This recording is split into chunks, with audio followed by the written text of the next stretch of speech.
Welcome to this week's Race Weekend Update. I'm your host Mike Lofquist, and let's get right into the news. Kyle Busch won a thrilling Auto Club 400 at Auto Club Speedway in Fontana, California. The race was marred by tire failures and everybody was running around pointing fingers at Goodyear and the crew chiefs, but the racing was awesome. The old pavement in Fontana is the best thing that happened to that track since it opened. The races there used to be absolute snooze fest. All of the competitors had to move up the track to find grip, which created some dynamic battles on the racetrack in the Cup and Nationwide Series race. The real story of the weekend was this kid, Kyle Larson. Larson started 9th in the final green-white checkered restart and ended up in a last lap battle with Kyle Busch for the victory. In victory lane, Kyle Busch even said what a shoe that kid is. The tire failures did, however, take out some of the major players, including Jimmy Johnson, who continued the long-standing Hendrick tradition of a whiny driver. Johnson led 104 laps before blowing a tire with 7 laps to go, but he and crew chief Chad Cannell spent the rest of the race whining over the team radio. The only real problem with this race is that you could have taken a nap for 2 hours in the middle of it and missed nothing. It's time to shorten the TV window on these things for sure. Kyle Busch was of course first, Kyle Larson was second,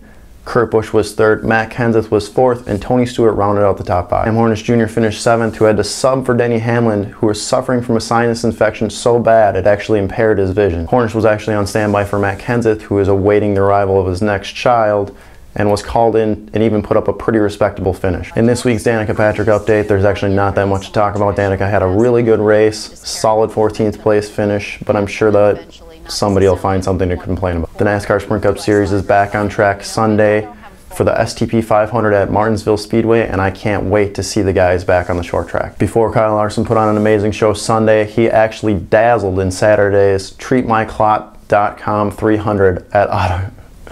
I can't even say it. Before Kyle Larson put on an amazing show Sunday, he actually dazzled in Saturday's TreatMyClot.com 300 Nationwide Series race at Auto Club Speedway. Kyle Busch's team struggled to make it through post-qualifying tech, so Kyle had to start from the rear of the field again, but this week it only took him 41 laps to pass everyone else. Larson and Joey Logano battled side by side for 10 laps before a late caution with 16 laps to go restacked the field. Kyle Busch, Kevin Harvick, and Kyle Larson diced it out for the last 15 laps, side by side all over the 2-mile racetrack. In the end, Kevin Harvick couldn't pull off the pass coming out of 4 after Kyle Busch had rubbed the wall previously, giving Kyle Larson his first Nationwide Series career win. Larson even put on a show doing donuts in the infield without the steering wheel on the car, and then even did donuts in the infield victory lane. It was nice to see him get his first win, but of course there was only one Nationwide Series regular in the top 5, and this is just getting really old. I understand why the Cup guys race on Saturday, and obviously this was the best race of the weekend,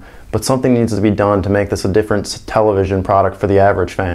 After everyone woke up from their afternoon naps, they were treated to the best 25 laps of racing this entire season. Kyle Larson got the win, Kevin Harvick was second, Kyle Busch was third, Joey Logano was fourth after having the best car towards the end of the race, and Elliott Sadler rounded out the top 5 and was the only Nationwide Series regular in the top 5. The Nationwide Series is actually off next weekend, and the trucks are with the Cup Series in Martinsville, and I can't wait to see the Cup guys in the top 5 in the Truck Series. Monster Energy AMA Supercross was in Toronto this weekend, and James Stewart may have had the race of his career. A horrible start put Stewart towards the rear of the field after the start, but within 15 laps he had clawed his way back to the front. Series points leader and former champ Ryan Villopoto put on a gutsy performance of his own. He literally came from the hospital to the track and put up a respectable 6th place finish. This keeps him in the points lead, but after the race he did not look good at all. But the real story here was all about Bubba. He came from 10th or so to the front, passing guys through the rhythm sections like they were standing still. He finally got to Justin Marshall with 5 laps to go and checked out on the rest of the field. This is Stewart's 4th win of the year and 49th overall, moving him ahead of the GOAT Ricky Carmichael and into 2nd behind Jeremy McGrath. Next Saturday, Monster Energy AMA Supercross heads to St. Louis in the Edwards Jones Dome. A pretty light weekend of racing. There was a MotoGP race, but Dorna and Honda have screwed that series up so much I don't know if I'll be talking about it at all. That's all the race-related news that mattered to me this week. Follow the show on Twitter at RaceWeekUpdate. If you like what you see, hit the subscribe button. And if you have any questions or suggestions, leave us a comment below. I'm Mike Lofquist for Race Weekend Update, saying we'll see you at the track.